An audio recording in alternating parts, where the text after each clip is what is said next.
Hello everyone, welcome to Manola classes. आज हम आपके साथ में जो कंप्यूटर के क्वेश्चंस होते हैं, कंप्यूटर और इंफॉर्मेशन टेक्नोलॉजी, इससे रिलेटेड अराउंड टॉप 100 क्वेश्चंस को हम सॉल्व करने की कोशिश करेंगे। और एक से लेकर के स्टार्ट करते हैं और यहाँ से आपके बहुत सारे क्वेश्चंस CUET PG लॉ जो DU वाला टेस्ट होता है उसमें, या और आप कोई भी एग्जाम देना चाहते हैं जिसमें कंप्यूटर का बेसिक्स पूछा जाता है, उस सब के लिए ये जो लेक्चर सीरीज है वो जो है इक्वली जो है सिग्निफिकेंट रहेगी, इंपॉर्टेंट रहेगी। तो आप यहाँ इसको अपने क्वेश्चंस को, अपनी नॉलेज को रिवाइज कर सकते हैं और साथ ही साथ MCQ के साथ में उसको टेस्ट भी कर सकते हैं। तो आइए स्टार्ट करते हैं हम फर्स्ट क्वेश्चन से। यहाँ क्वेश्चन है कि which of the following is are characteristics of computer. Computer की इसमें से कैरेक्टरिस्टिक्स कौन सी है? देखो, कंप्यूटर की कैरेक्टरिस्टिक्स इंटेलिजेंस बिल्कुल होती है, वर्सैटिलिटी भी होती है और रिलायबिलिटी होती है। ये तीनों ही चीज होती है क्योंकि कंप्यूटर बहुत सारे काम कर सकता है, रिलायबल होता है और पूरे कंसंट्रेशन के साथ में काम करता है कंप्यूटर, इसलिए इसका ऑप्शन करेक्ट हो जाएगा all of the above. Next हम चलते हैं फॉल्टी इनपुट्स। कैसे इनपुट्स की बात हो रही है यहाँ पे? Faulty inputs lead to faulty results. आप जैसा इनपुट दोगे वैसा ही आपको रिजल्ट मिलेगा। इस कॉन्सेप्ट को कंप्यूटर में कहा जाता है गीगो। मींस ये रहा आपका कि गार्बेज इन गार्बेज आउट, आप जैसा डालोगे उसके अंदर वैसा ही बाहर आएगा। Question number GIGO. गीगो की फुल फॉर्म अभी जस्ट आपको बताई थी मैंने कि गार्बेज इन गार्बेज आउट, जैसा दोगे वैसा मिलेगा। The capacity to perform multiple task simultaneously is termed as. अगर कंप्यूटर साइमल्टेनियसली एक साथ बहुत सारे वर्क करता है तो इस कॉन्सेप्ट को हम कहते हैं वर्सैटिलिटी। मींस वर्सेटाइल है, बहुत सारे काम एक साथ कर सकता है कंप्यूटर। क्वेश्चन नंबर 5 की ओर चलते हैं। A computer does not suffer from tiredness and lack of concentration. Computer को थकान वगैरह ये सब नहीं होती तो उसको हम कहते हैं यहाँ पर डिलीजेंस। तो ह्यूमन को एक समय आने पर थकान हो सकती है, उसका कंसंट्रेशन कम हो जाता है, और जब आप बहुत कंसंट्रेशन के साथ काम करते हैं उसी को हम डिलीजेंस भी बोलते हैं। ठीक है, तो डिलीजेंस वही क्वालिटी होती है। और कंप्यूटर के पास तो ये परमानेंट पावर होती है कि वो थकता नहीं है कि उसने ज्यादा क्वेश्चन सॉल्व कर लिए तो उसका ब्रेन हैंग हो गया, है ना, ऐसा वो सब नहीं करता। फिर है कि फर्स्ट जनरेशन कंप्यूटर्स, जो कंप्यूटर थे वो क्या यूज करते थे, सर्किट के रूप में क्या था और मेमोरी के रूप में वो क्या यूज करते थे। तो देखो, वैक्यूम ट्यूब्स ये यूज होते थे सर्किट के लिए, और जो मैग्नेटिक ड्रम थे वो यूज होते थे मेमोरी के लिए। तो ये क्वेश्चन भी आपका यहाँ से सॉल्व हो गया। मूव करते हैं नेक्स्ट क्वेश्चन की तरफ। Second generation computers were based on, किस चीज पर बेस्ड थे वो? क्या उनमें आईसी थी, या वैक्यूम ट्यूब्स थे, या ट्रांजिस्टर्स थे? क्या हुआ करते थे इन सिस्टम में? देखो, इन सिस्टम में सीधी सी बात है कि ट्रांजिस्टर यूज हुआ करते थे। जो फर्स्ट जनरेशन के कंप्यूटर थे उनमें यूज होते थे वैक्यूम ट्यूब, है ना।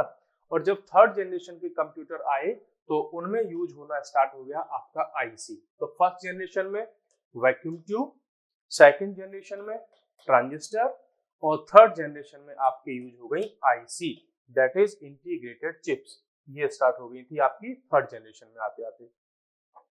फ्लॉप्स की हम बात कर लेते हैं कि ये फ्लॉप क्या होता है। देखो, फ्लॉप का मतलब होता है कि फ्लोटिंग पॉइंट ऑपरेशन पर सेकेंड। ये यहाँ पर भी लिखा हुआ है पर सेकेंड।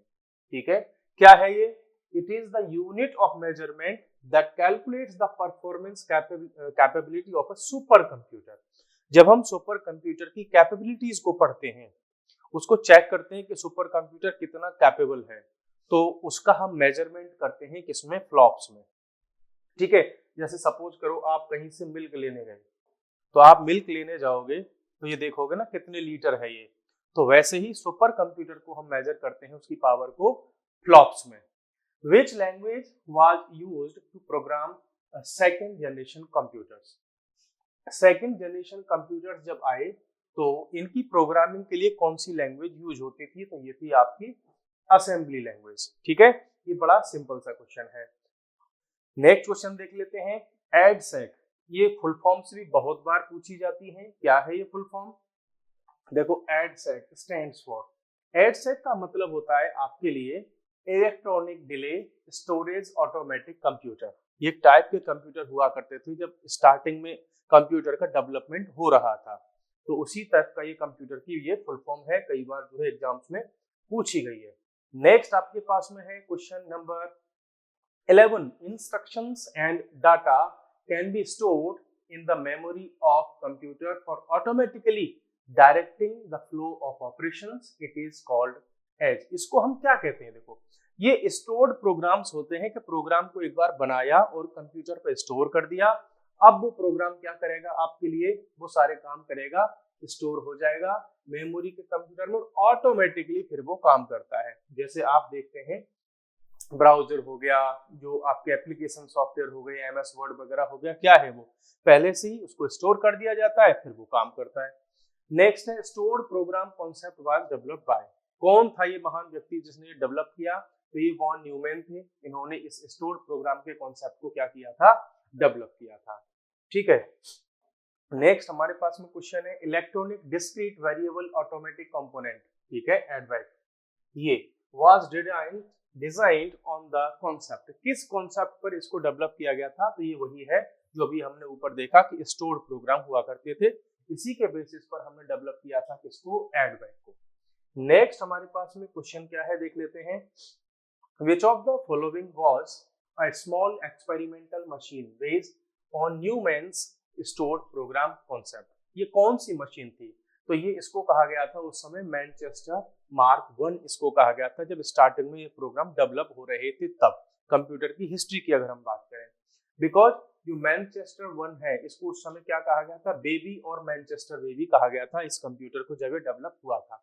अब आपको पता ही होगा कि मैनचेस्टर जो है इंग्लैंड का ही जो है एरिया है, रीजन है, उसी के नाम पर इस कंप्यूटर का नाम था क्योंकि इसको वहीं पर डेवलप किया गया था। Third generation computers were based on. अब देखो, अभी ऊपर आपको हमने बता दिया था कि थर्ड जनरेशन के कंप्यूटर थे वो आईसी पर बेस्ड थे, इंटीग्रेटेड सर्किट्स। मींस इसमें बहुत सारे ट्रांजिस्टर्स को एक ही बार में ऐड कर दिया गया, इन्हीं को हम कहते हैं integrated circuits. Vacuum tube first generation के थे, ट्रांजिस्टर सेकंड जनरेशन के थे, और थर्ड जनरेशन पर आ गया आपका IC, that is integrated circuit.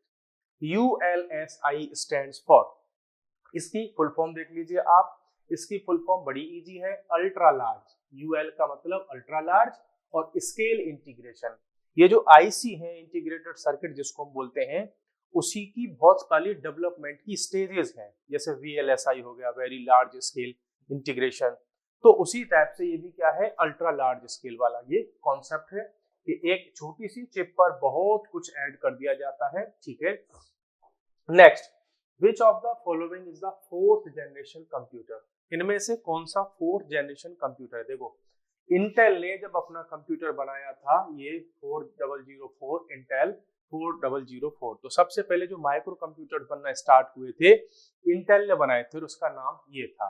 ठीक है, तो ये फोर्थ जनरेशन का कंप्यूटर था इंटेल का ये वाला। ठीक है, यहाँ आप इसमें बड़ी आसानी से देख सकते हैं, छोटी सी चिप पर ही इन्होंने इस पूरा का पूरा डिजाइन कर दिया था, इसीलिए काफी पॉपुलर हुआ था। और आप अब भी आपको पता होगा कि जो इंटेल है माइक्रो प्रोसेसर बनाने में सबसे ज्यादा रिलायबल कंपनी है, सबसे ज्यादा माइक्रो प्रोसेसर या प्रोसेसर इसी के बिकते हैं। ठीक है। नेक्स्ट है हमारे पास में आईसी इज मेड ऑफ, किस चीज की बनी होती है? देखो यहाँ देखो, बहुत सारे ट्रांजिस्टर्स की बनी होती है आईसी। अब मटेरियल की अगर बात करें तो आईसी बनी होती है आपकी, यहाँ पर लिखा होगा आपके पास में सिलिकॉन की बनी होती है। इसीलिए कई बार हम, जो कैलिफोर्निया है वहां पर बहुत सारे कंप्यूटर्स का बिजनेस होता है, तो हम कैलिफोर्निया को बोल देते हैं जो है सिलिकॉन वैली बोल देते हैं। ऐसे ही हम इंडिया में बेंगलोर को भी सिलिकॉन वैली बोल देते हैं। अभी जो है सेमीकंडक्टर्स बनाने की इंडिया में फैक्ट्रीज भी लग रही हैं, जो है 3-4 जगह पर लग रही हैं। एक तो सानंद जो है सानंद हो गया गुजरात का, और एक जगह और है गुजरात की धोलेरा, और एक है आपका असम का मोरीगांव। यहाँ पर भी नई फैक्ट्रीज लग रही हैं सेमीकंडक्टर बनाने की। ठीक है, रिसेंटली अप्रूवल हुआ था उसका। फादर ऑफ मॉडर्न कंप्यूटर हम किसको कहेंगे? यहाँ आप थोड़े से कंफ्यूज हो सकते हैं कि हम चार्ल्स बेबेज को कहें या एलन ट्यूरिंग को कहें, ये तो है ही नहीं। यहाँ हम एलन ट्यूरिंग के को कहेंगे, बिकॉज यहाँ क्वेश्चन उन्होंने पूछा है हमसे क्या, देखो बड़ा मीन्स थोड़ा सा कैसा है कि मॉडर्न कंप्यूटर की बात कर रहा है, कंप्यूटर के फादर की नहीं। अगर वो पूछता है कि who is the father of computer known as, तो हम वो कौन है, वो है फिर आपका चार्ल्स बेबेज। लेकिन मॉडर्न कंप्यूटर के फादर की अगर हम बात करेंगे तो वो है आपका एलन ट्यूरिंग, बिकॉज इन्होंने ही मॉडर्न टाइप के कंप्यूटर्स का डेवलप किया और वहां से आज के कंप्यूटर्स का डेवलपमेंट आगे बढ़ा। ठीक है, नेक्स्ट हमारे पास में क्वेश्चन नंबर 20 देख लेते हैं। A hybrid computer is the one having combined properties of। Hybrid computer कैसा होगा, हाइब्रिड कंप्यूटर ऐसा होगा जिसमें एनालॉग के भी गुण हो और डिजिटल कंप्यूटर की भी कैरेक्टरिस्टिक्स हो। ठीक है, ऐसे कंप्यूटर को हम क्या बोल देते हैं, डिजिटल और एनालॉग का मिक्सचर, दैट इज हाइब्रिड। जैसे अभी मार्केट में हाइब्रिड कार्स आ रही हैं, उसमें मींस इलेक्ट्रिसिटी का भी ऑप्शन दिया गया है कि वो इलेक्ट्रिक भी चल सकती है, और उसमें पेट्रोल या सीएनजी का भी ऑप्शन है कि अगर आपके पास में चार्जिंग का ऑप्शन कहीं नहीं मिल रहा है, दूर है, आप जंगल वगैरह कहीं हैं, तो आप उसको फिर पेट्रोल पे चला सकते हैं। तो ये that is hybrid. Which of the following uses a hand held operating system, इसमें से कौन सा है जिसमें hand held operating system use होता है। देखो बहुत बड़ा है सुपर कंप्यूटर, बहुत बड़ा है मिनी कंप्यूटर, मेन फ्रेम बहुत बड़ा है, तो ये बन गया आपका पर्सनल डिजिटल असिस्टेंट। इसमें यूज होते हैं आपके हैंड हेल्ड ऑपरेटिंग सिस्टम, बहुत छोटे लेवल के। ठीक है, क्वेश्चन है कि terminal can display images as well as text, तो कौन सा टर्मिनल इमेज को भी डिस्प्ले कर सकता है और टेक्स्ट को भी। तो बड़ी सिंपल सी बात है कि जो ग्राफिकल होगा उसमें दोनों ही चीजें डिस्प्ले हो जाएंगी, जैसे कि इस पर हो रही है। अगर वो टेक्स्ट वाला होता तो केवल टेक्स्ट ही उस पर डिस्प्ले होते, है ना। तो क्वेश्चन नंबर 23 पर चलते हैं फटाफट। The word length of micro computers lies in the range of, जो माइक्रो कंप्यूटर्स होते हैं उनकी वर्ड लेंथ 8 से लेकर के 32 बिट्स की होती है। इसको आप रट लीजिएगा, क्वेश्चन कई बार पूछा गया है। The fastest and most expensive computers are, तो मॉडर्न एज में अगर हम बात करें तो इनमें से सबसे ज्यादा फास्टेस्ट और जो मॉडर्न कंप्यूटर्स हैं अभी वो सुपर कंप्यूटर्स हैं। ठीक है, फास्टेस्ट की बात हो रही है और मोस्ट एक्सपेंसिव की बात हो रही है, तो सुपर कंप्यूटर ही सबसे बड़े हैं। ठीक है, चलिए आगे बढ़ जाते हैं। क्वेश्चन है कि which of the following is the smallest and fastest. देखो अब यहाँ दो वर्ड यूज कर दिए, स्मॉलेस्ट एंड फास्टेस्ट। तो इस केस में हमको क्वांटम कंप्यूटर को सिलेक्ट करना पड़ेगा, क्योंकि सुपर कंप्यूटर बड़े तो बहुत होते हैं, बड़े होते हैं, वो लार्ज होते हैं, हाँ वो फास्ट होते हैं, लेकिन जो क्वांटम कंप्यूटर्स हैं वो स्मॉल भी होते हैं और फास्ट भी होते हैं सुपर कंप्यूटर की तरह। चलिए आगे बढ़ जाते हैं। टर्मिनल डज नॉट प्रोसेस और स्टोर डाटा, कैसा टर्मिनल, कैसा कंप्यूटर डेटा को न स्टोर करता है न प्रोसेस करता है। तो इसके लिए हमारे पास में बड़ा सिंपल सा आंसर है, बिग एग्जांपल बताऊंगा मैं आपको। डम कंप्यूटर जो होते हैं, भी ऊपर भी दिया गया था डम कंप्यूटर, जैसे एक बैंक का मान लो कोई ऑफिस है, उसमें जो कर्मचारी नॉर्मल उसमें वर्क करते हैं वो एक डम कंप्यूटर की तरह हम उसको मान सकते हैं, बिकॉज वो सारा का सारा काम कहीं किसी दूसरे बड़े कंप्यूटर पर हो रहा होता है, वहीं से वो कनेक्टेड होते हैं, तो उनके सामने तो केवल स्क्रीन होती है और कीबोर्ड माउस वगैरह होते हैं, उससे ज्यादा कुछ उसमें होता नहीं है, तो उसी को हम डम कंप्यूटर कह देते हैं। ठीक है, चलिए आगे बढ़ जाते हैं। क्वेश्चन नंबर 27 क्या कह रहा है, क्वेश्चन 27 कि the user generally applies to access mainframe और सुपर कंप्यूटर, इनसे कुछ भी एक्सेस करने के लिए हम किसके थ्रू अप्लाई करते हैं। तो ये देखो एक टर्मिनल होता है, जैसे अभी मैंने बैंक का एग्जाम्पल दिया, तो उसमें वो टर्मिनल होते हैं, उन्हीं को यूज किया जाता है। हम जनरली ये देखते हैं बैंक में कि यार वो उस कंप्यूटर पे काम कर रहा है, नहीं, वो वहां पर केवल उसके पास में बेसिक जैसे का आपका स्क्रीन हो गया, माउस हो गया, कीबोर्ड हो गया, ये सब होते हैं, लेकिन एक्चुअल में जो कंप्यूटर से किसी दूसरे जो उनका सर्वर रूम होता है उससे वो कनेक्टेड रहते हैं, क्योंकि सारा डेटा उनका ऑनलाइन ही सेव हो रहा होता है। कई बार आपने देखा होगा बैंक वाले बोल देते हैं अभी सर्वर साहब जो है काम नहीं कर रहा, सर्वर डाउन है, इसका मतलब वो सीधा main frame computer super computer से कनेक्टेड होते हैं, उनके पास में कोई विशेष पावर उन कंप्यूटर के पास में नहीं होती है। Desktop and personal computers are also known as, इन्हीं कंप्यूटर को हम माइक्रो कंप्यूटर भी कह देते हैं, बिकॉज इतना सा छोटा सा कंप्यूटर होता है, जब आप डेस्कटॉप को ओपन करके देखोगे या लैपटॉप को ओपन करके देखोगे तो उसके मदरबोर्ड पर इतना छोटा सा आपको क्या मिलेगा, माइक्रो कंप्यूटर मिलेगा। नेक्स्ट क्वेश्चन की हम बात कर लेते हैं। Graphical terminals are divided into two types. कौन कौन से टर्मिनल्स होते हैं? ये दो प्रकार के होते हैं, एक तो वेक्टर मोड का होता है और एक रास्टर मोड का होता है।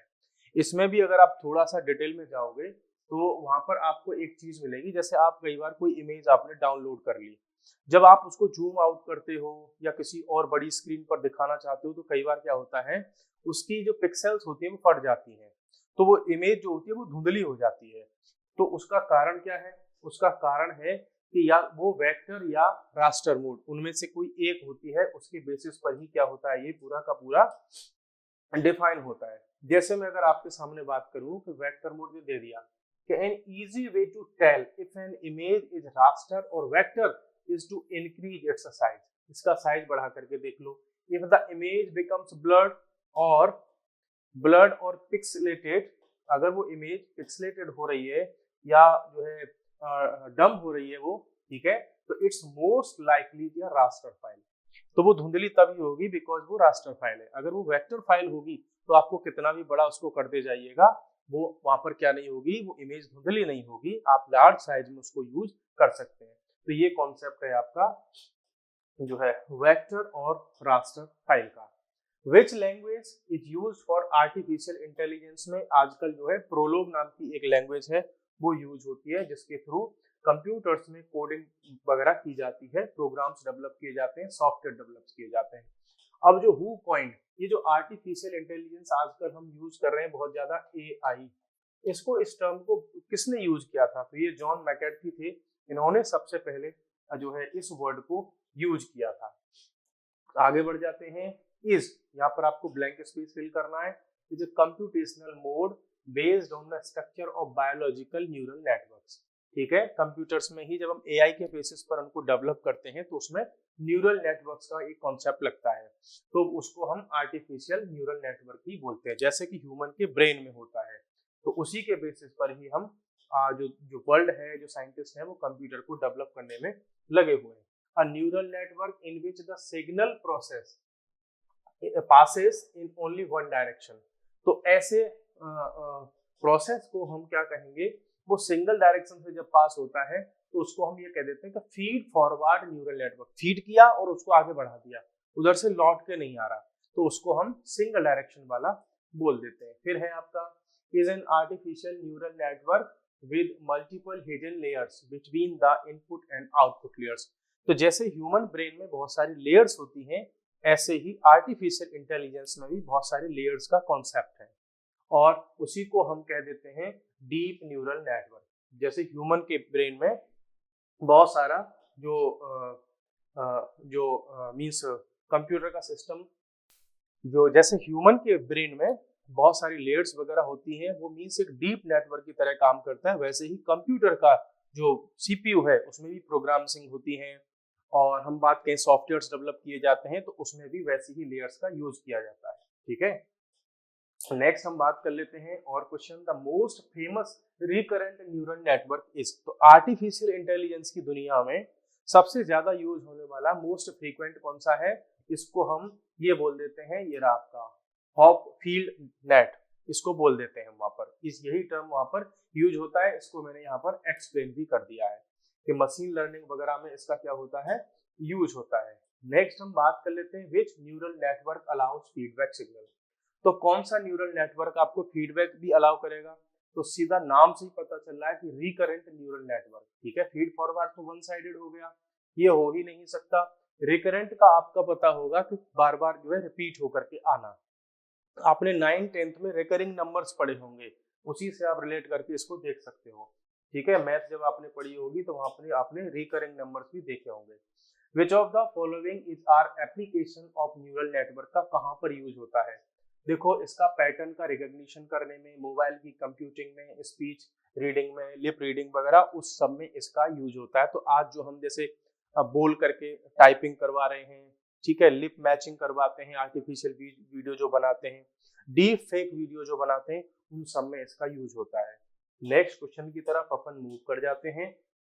विच algorithm is used in layered feed forward neural network में कौन सी जो है एल्गोरिथम इसमें यूज होती है? तो देखो, इसमें यूज होती है बैक प्रोपेगेशन जो है एल्गोरिथम। ठीक है। ये जो बैक प्रोपेगेशन एल्गोरिथम है कुछ ऐसे करके यूज होती है। सपोज करो यहाँ से कोई एक सिग्नल गया, फिर यहाँ से गया, फिर वापस आया, फिर गया, फिर गया, फिर गया, ये ऐसे करके एक सिग्नल की तरह इसमें यूज होता है। इसको बोलते हैं बैक प्रोपेगेटिंग एल्गोरिथम। इसी के बेसिस पर तो जो आर्टिफिशियल इंटेलिजेंस है बहुत एडवांस चल रही है। रेडियल बेसिस फंक्शन नेटवर्क है, क्या होता है इसमें, कितनी लेयर, 3 लेयर होती हैं, 3 के थ्रू ये काम करता है जो रेडियल वाला। Next, the chip used in computers is made of, किसकी बनी होती है, बिल्कुल अभी आपको ऊपर बनाया था सिलिकॉन की बनी होती है, इसलिए हम बेंगलोर को सिलिकॉन वैली कह रहे हैं। उधर जो अपना कैलिफोर्निया है उसको भी हम सिलिकॉन वैली कह रहे हैं। 4th जनरेशन के कंप्यूटर्स में क्या स्टार्ट हो गया था, आपको पता ही है, माइक्रो प्रोसेसर आ गए थे 4th जनरेशन के कंप्यूटर में। 1st जनरेशन में वैक्यूम ट्यूब था, 2nd में ट्रांजिस्टर था और 3rd में आईसी था। आप जो है पॉज करके रिकॉर्ड कर करके भी देख सकते हो। The first computer language developed कौन सी हुई थी, तो सबसे पहले फोरट्रान लैंग्वेज आई थी, इसकी फुल फॉर्म है फॉर्मूला ट्रांसलेशन लैंग्वेज है। ये सबसे पहले आई थी जब कंप्यूटर की दुनिया विकसित हो रही थी, डेवलप हो रही थी। The first calculator that can perform all 4 arithmetic operations, plus minus subtraction multiplication division, ये सब कर सकता था। तो सबसे पहले जो मशीन आई थी उसका नाम था स्टैप रिकॉर्डर, ठीक है, ये उसका नाम था। आगे बढ़ जाते हैं फटाफट।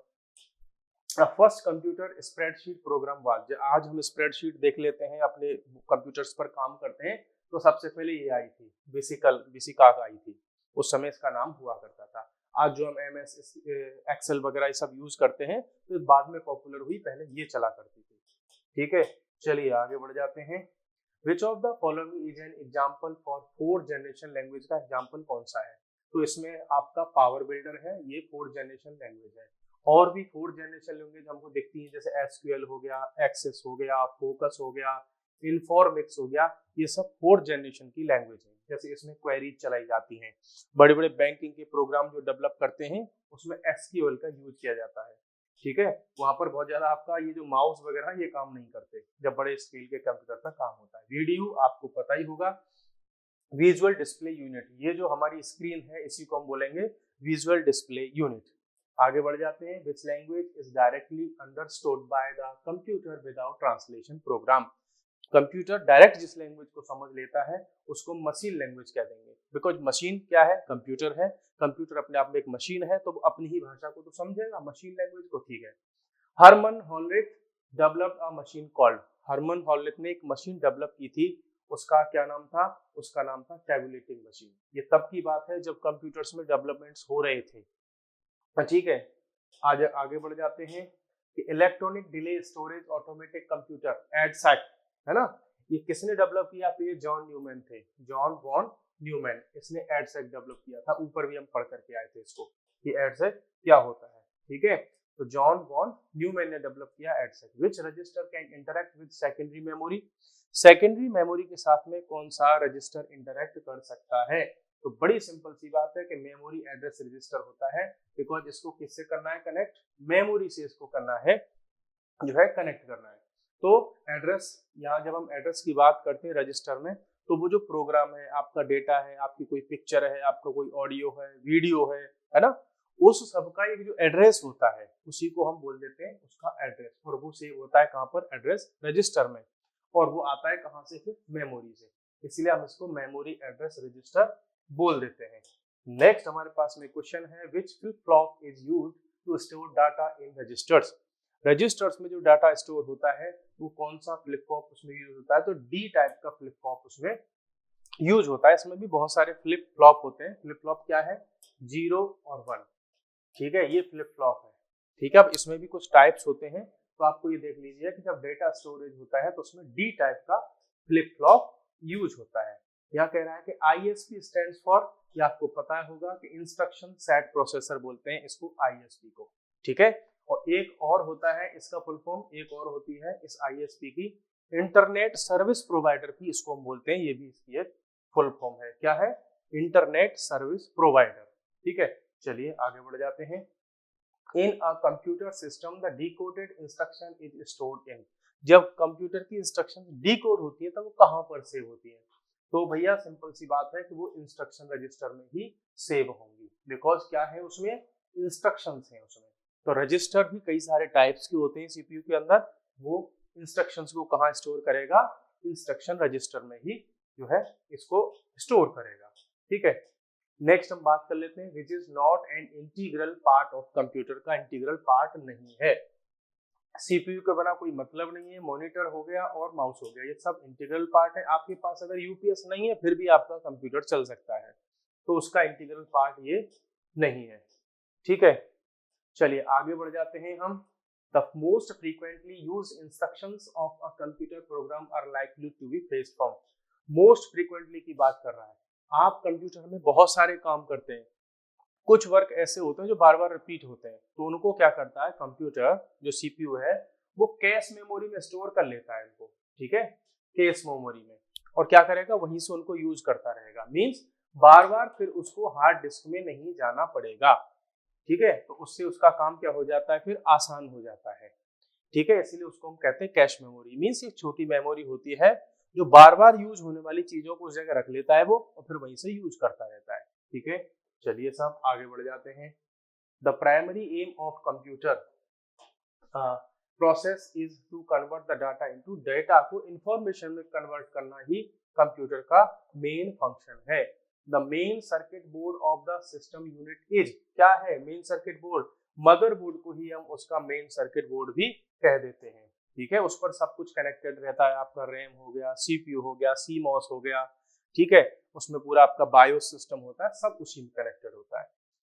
ALU और CU control unit have special purpose location called, उनको क्या कहते हैं, उनको हम रजिस्टर कहते हैं। ठीक है, ALU और CU में दोनों में ही होते हैं, स्पेशल पर्पस के लिए कुछ लोकेशंस होती हैं और उन्हीं को हम क्या कहते हैं, रजिस्टर। जैसे मैंने आपको एक बार एग्जांपल में बताया था कि आपको ऐड करना है 2+2, ठीक है, आपको 2+2 ऐड करना है, तो जो CPU है इस 2 को इस प्लस को, इक्वल के साइन को और 4 को, इन सबको थोड़ी देर के लिए कहाँ सेव कर लेगा, रजिस्टर में सेव कर लेता है।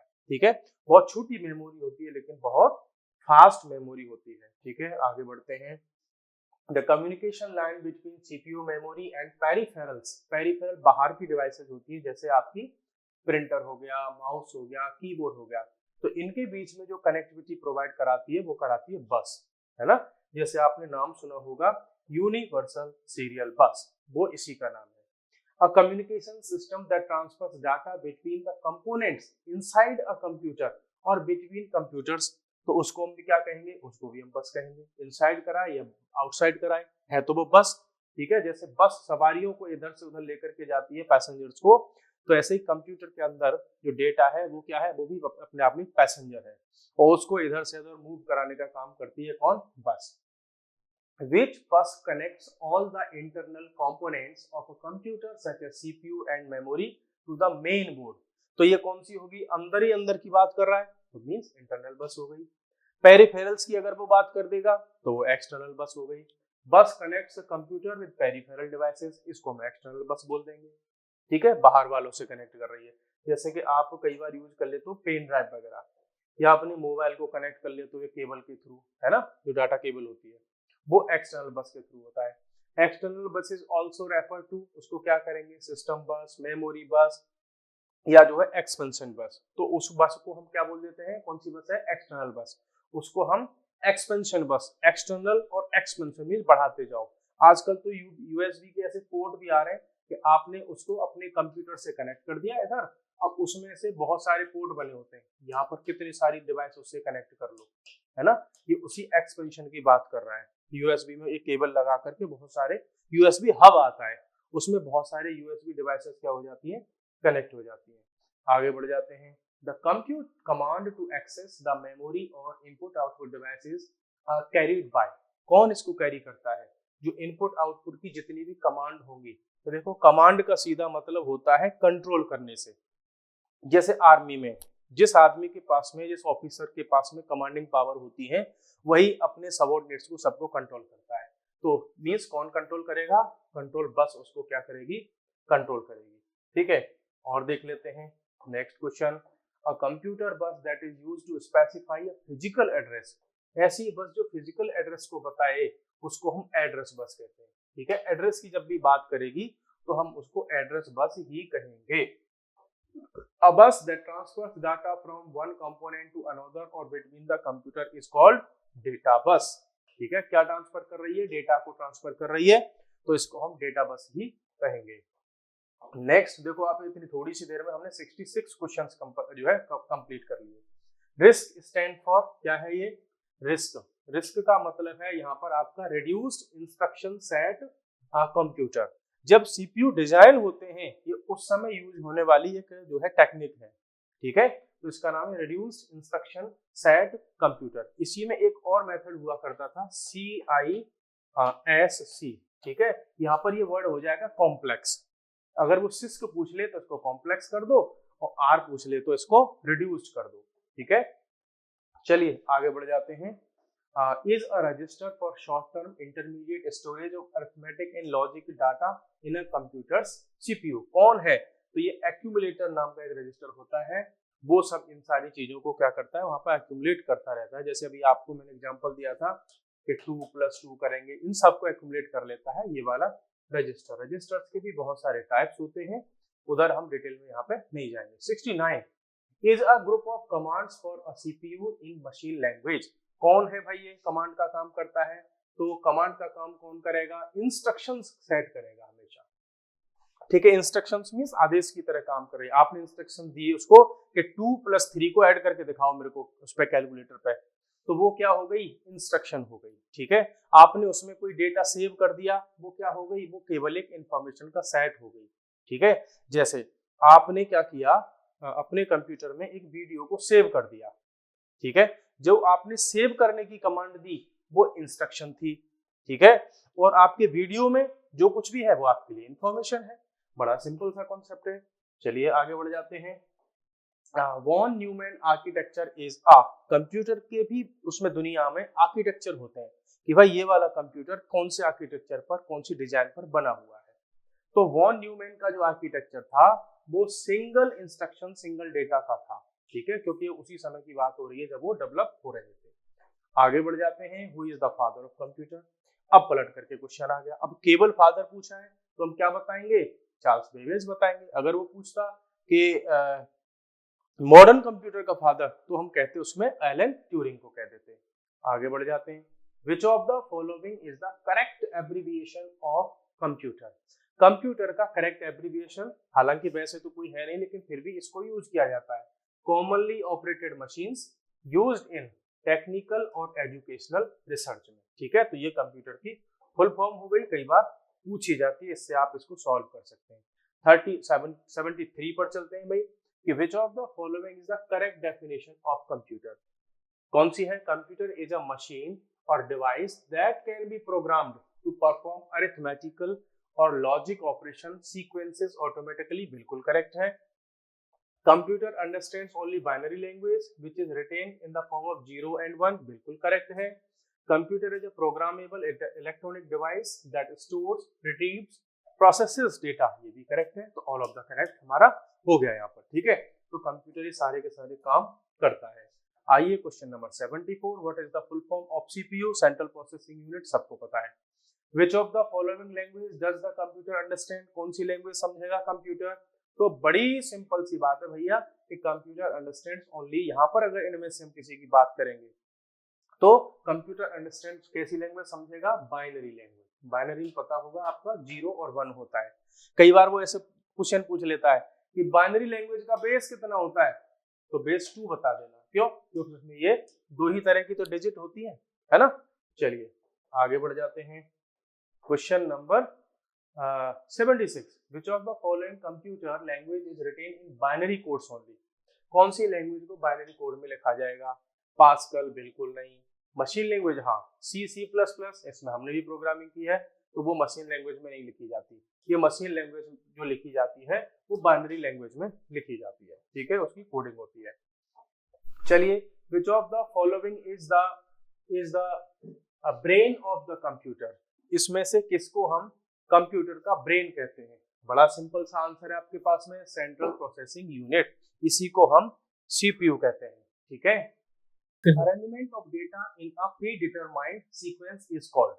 अगर हम उसको पहले से डिटरमाइंड किसी सीक्वेंस में लगा देते हैं तो उसी को हम क्या बोल देते हैं, उसको हम सॉर्टिंग बोल देते हैं। ठीक है, सॉर्टिंग असिस्टेंट की वैकेंसी आती है उसमें पोस्ट ऑफिस में, तो उनका क्या काम होता है, वो सॉर्टिंग करते हैं कि मान लो आपके पास में 10 डिस्ट्रिक्ट का जो पोस्ट वगैरह है वो आ गई, उनको वो डिस्ट्रिक्ट वाइज लगाता रहेगा, दैट इज सॉर्टिंग। तो कंप्यूटर में भी ये काम किसका है, सॉर्टिंग वाला काम है। Result obtain in computers is called, जो हम उसको दे रहे हैं वो इनपुट, जो ले रहे हैं वो क्या है, उसका आउटपुट हो गया। बड़ा सिंपल सा है, आगे बढ़ जाते हैं। The CPU and RAM, random access memory बोलते हैं सीपीयू को, आर लोकेटेड ऑन द, कहां पर कनेक्ट होते हैं, कहां लगे होते हैं कंप्यूटर में, तो भैया ये लगे होते हैं आपके मदरबोर्ड पर। ऐसे एक मदरबोर्ड होता है, ठीक है, उस पर ही आपका जो है एक जगह सीपीयू लगा होगा, कहीं ऐसे करके उस पर जो रैम लगी होगी, इधर कहीं फैन लगा होगा, इसके ऊपर फैन लगा होगा, इसमें स्विचेज होंगे ऐसे करके, ठीक है, ये सब इस तरीके से पूरा एक कैबिनेट होता है, उसके अंदर रखा रहता है आपका, हम क्या बोलते हैं उसको, मदरबोर्ड। आगे, server of computer that provides resources to other computers are connected to, तो भैया जब एक सर्वर बहुत सारे रिसोर्सेज प्रोवाइड कराएगा अदर कंप्यूटर को, तो किससे कनेक्ट होगा, वो बड़ी सिंपल सी बात है, उसको नेटवर्क में कनेक्ट करना पड़ेगा। जैसे यहाँ हमारे ऑफिस में कनेक्टेड हो रखे हैं एक नेटवर्क के थ्रू सारे के सारे डिवाइसेस। ठीक है, आगे बढ़ जाते हैं। Question number 82, the operating system is the most common type of software, ये सॉफ्टवेयर का कैसा टाइप है, क्या ऑपरेटिंग सिस्टम, तो इसको कहेंगे हम सिस्टम सॉफ्टवेयर।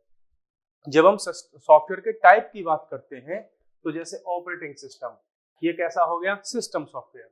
एमएस वर्ड कैसा हो गया, एप्लीकेशन सॉफ्टवेयर हो गया। ठीक है, जो हमारे लिए एप्लीकेशन में काम आते हैं, अलग अलग टाइप से यूज आते हैं।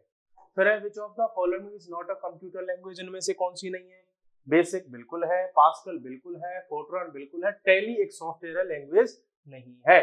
ठीक है, आगे बढ़ जाते हैं।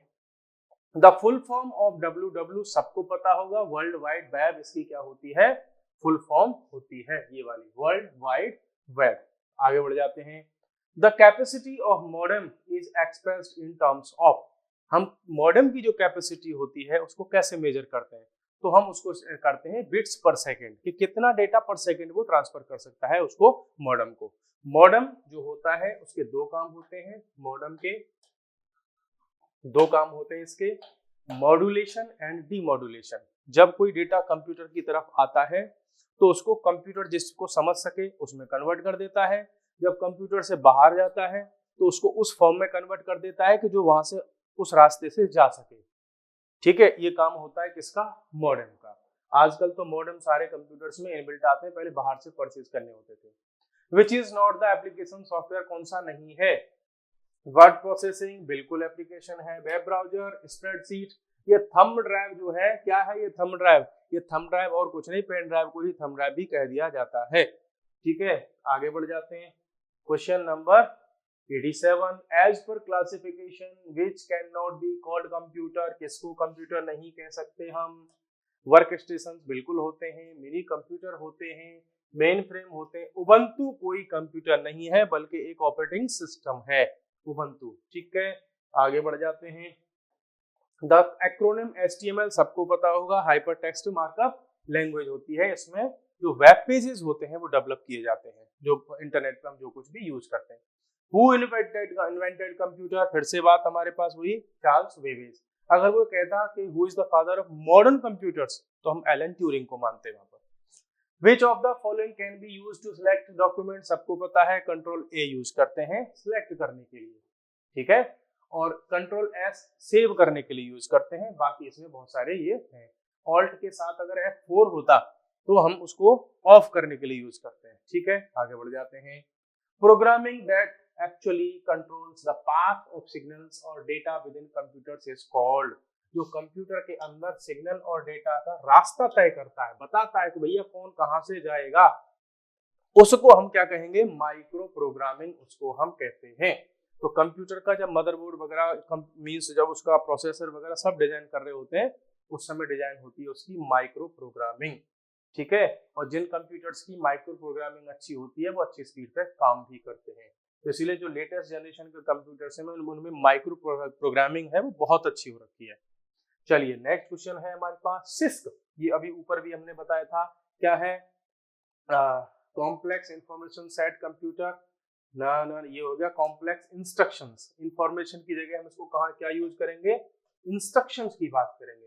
अभी थोड़ी देर पहले मैंने आपको इंस्ट्रक्शंस और इंफॉर्मेशन में डिफरेंस बताया था। ठीक है, आप इस वीडियो को बार बार रिवाइज करके भी देख सकते हैं, बड़ा आसान हो जाएगा आप लोगों के लिए। 100 क्वेश्चन तो मैं करवा ही रहा हूँ, इसमें 100 क्वेश्चन हैं। इसके साथ में हर एक जगह पर एक दो पॉइंट और भी बता के चल रहा हूँ। ठीक है, तो और भी आपके कॉन्सेप्ट यहाँ पर क्लियर हो जाएंगे। आगे बढ़ जाते हैं, कहाँ है question number 94। The register which holds the address और द लोकेशन टू और from which data are to be transferred is known as. ऐसा रजिस्टर जो डेटा आना और जाना दोनों सारी चीजों की जो है एड्रेस को होल्ड करता है, ऐसे रजिस्टर को हम मेमोरी एड्रेस रजिस्टर कहते हैं। ठीक है, कि जैसे आपका हार्ड डिस्क हो गया है, अब वहां से डेटा आएगा, आप उसमें कुछ डेटा सेव भी करोगे, तो वो सब जहां आपने डेटा सेव किया, सपोज करो आपने वीडियो सेव किया, वीडियो कहाँ सेव है, कौन सी ड्राइव में, कौन से फोल्डर में, ये सब कौन सेव कर रहा होगा, ये एड्रेस रजिस्टर उसको एक अपने पास इकट्ठा रख रहा होगा। ठीक है, चलिए मूव करते हैं नेक्स्ट की तरफ। An interrupt can be temporarily ignored by the counter is called. अगर कोई इंटरप्शन आ रहा है और उसको हम काउंटर करके इग्नोर कर सकते हैं, तो उसको हम कैसा इंटरप्ट बोलते हैं, मास्केबल इंटरप्ट बोलते हैं। अब आप सोच रहे होंगे ये क्या था, देखो ये आपको बता देता हूँ। कई बार आप देख रहे होंगे आपके कंप्यूटर कई बार बीच बीच में कुछ मैसेज सा आता है ना, कुछ आ जाते हैं, उसको हम जा करके कई बार क्या कर देते हैं, उसको हम साइलेंट कर देते हैं। तो वो एक इंटरप्शन है, लेकिन हमारे पास ऑप्शन है कि हम उसको क्या कर सकें, इग्नोर कर सकें। कई बार आप मोबाइल में भी देखते हो, मोबाइल में भी क्या होता है, अपनी पसंद से नोटिफिकेशन का हम सेटअप कर लेते हैं कि वो नोटिफिकेशन ऑन हो जाए और ये नोटिफिकेशन ना हो। ऐसे ही कंप्यूटर पर कई बार होता है कि उसमें पॉपअप आता रहता है ना। ऐसे ही कई बार होता है कि कंप्यूटर जो है अपने आप कुछ सॉफ्टवेयर्स को रोक देता है, उनको इंस्टॉल नहीं होने देता, लेकिन फिर हम सेटिंग में जाकर के उसको बोल देते हैं भाई ये अपना जान पहचान का सॉफ्टवेयर है, इसको इंस्टॉल हो जाने दो। तो ऐसे इंटरप्शन को बोलते हैं मास्केबल इंटरप्ट। ठीक है, चलिए आगे बढ़ जाते हैं।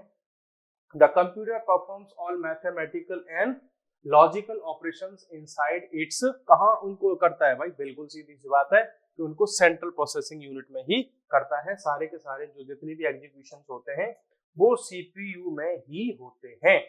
फिर है आपका which of the following unit can be used to measure the speed of a computer. Computer की स्पीड को यूज करने के मेजर करने के लिए क्या यूज करते हैं, MIPS का यूज करते हैं, मिलियंस इंस्ट्रक्शन पर सेकेंड। जैसे अभी हम सॉफ्ट उसका कर रहे थे, क्या नाम है उसका, सुपर कंप्यूटर, उसके लिए हम यूज कर रहे थे फ्लॉप, है ना, फ्लॉप्स का यूज कर रहे थे। तो ऐसे ही एक नॉर्मल टर्मिनोलॉजी है MIPS, मिलियन इंस्ट्रक्शन पर सेकेंड। ठीक है, चलिए आगे बढ़ जाते हैं। जैसे मार्केट से जब हम सपोज करो किसी क्या से कपड़े लेने गए, तो सब पूछें कितने मीटर चाहिए, तो ये कंप्यूटर की स्पीड बता देता है MIPS। ऐसे ही फ्लॉप्स बता देता है इस कंप्यूटर की इतनी स्पीड है। फिर है आपका the circuit used to store 1 bit of data is known as. 1 bit का डेटा जो स्टोर कर लेता है, इसको हम क्या बोल देते हैं, फ्लिप फ्लॉप बोल देते हैं। क्योंकि फ्लिप फ्लॉप में क्या होगा, 0 और 1 होगा, 0 1 मतलब 1 बिट हो गया, तो इसको हम फ्लिप फ्लॉप बोल देते हैं। ठीक है, चलिए आगे बढ़ जाते हैं फटाफट। Question number 99। The control unit controls other units by generating control and. क्या जनरेट करके, देखो एक तो कंट्रोल जनरेट करेगा, दूसरा वो जनरेट करेगा वहां से टाइमिंग सिग्नल्स कि भाई ये प्रोग्राम इतने टाइम के लिए था, इतने टाइम में अपने आप बंद हो जाएगा। जैसे कई बार हम अलार्म लगा लेते हैं, ठीक है, तो वो कंट्रोल यूनिट में क्या यूज करता है, टाइमिंग सिग्नल को यूज कर लेता है। हमने अपने कंप्यूटर में ऑप्शन लगा दिया कि कंप्यूटर इतने बजे अपने आप शट डाउन हो जाएगा। ठीक है, अलार्म वगैरह लगा देते हैं, वो सब क्या है, टाइमिंग सिग्नल और कंट्रोल सिग्नल का यूज करता है। तो आजकल ऐसा नहीं समझना है हमको कि कंप्यूटर ये जो सामने देख रहे हैं यही कंप्यूटर है। जो आप स्मार्ट वॉच यूज कर रहे हैं उसमें भी तो माइक्रो कंप्यूटर है, वो भी तो यूज कर रहा है टाइमिंग सिग्नल का। जो मोबाइल हम यूज कर रहे हैं उसमें भी टाइमिंग सिग्नल है। हम कार के अंदर अपने के अंदर सेटिंग कर देते हैं, उसमें है ना, डिजिटल पैनल होता है, उसमें भी टाइमिंग, उसमें भी है। आजकल अपने पास में जो बाइक्स आ रही हैं उसमें डिजिटल पैनल है है ना, जो इलेक्ट्रिक वाली जो स्कूटी आ रही है आजकल, उसमें म्यूजिक सिस्टम भी आ रहा है, साथ में बजाते हुए घूम रहे हैं वो भी क्या है, माइक्रो कंप्यूटर उसमें यूज हो रहा है। विच ऑफ द फॉलोइंग बस structure is usually used to connect IO devices? Input output devices को कंट्रोल करने के लिए कौन सी बस यूज होती है? भैया सिंपल सी बात है, वो सिंगल बस यूज होती है कि एक बस होती है, उससे आप फिर कुछ भी कनेक्ट कर लो। जैसे यूएसबी डिवाइस हम कनेक्ट करते हैं, पेन ड्राइव वगैरह कनेक्ट करते हैं, तो मदरबोर्ड से वो एक बस आती है, अब उसमें से कई सारे पोर्ट वो इधर उधर निकाल देते हैं, ठीक है, कितनी भी कनेक्ट कर लो आप, वो होती है सिंगल बस। अब हमने कितने क्वेश्चन कंप्लीट कर लिए? लगभग 1 घंटे के आसपास में हमने 100 क्वेश्चंस को कंप्लीट कर लिया। अब वीडियो आप बड़ी आसानी से खुद देख सकते हो, रिवाइज कर सकते हो। 100 क्वेश्चंस का हमारा टारगेट यहाँ पर कंप्लीट हुआ, और ये सारे एग्जाम्स के लिए इंपॉर्टेंट है। किसी भी एग्जाम को दीजिए, ऐसे बेसिक क्वेश्चन आते रहते हैं, और भी हम धीरे धीरे इसमें वीडियो बनाएंगे जो कंप्यूटर के और नॉलेज को लेकर के आप हर एक स्टूडेंट की हेल्प करे वो, ठीक है। तो इस वीडियो को हम यही एंड करते हैं, आप सभी लोग इसको बार बार रिपीट कर सकते हैं, देख सकते हैं। Thank you, bye bye.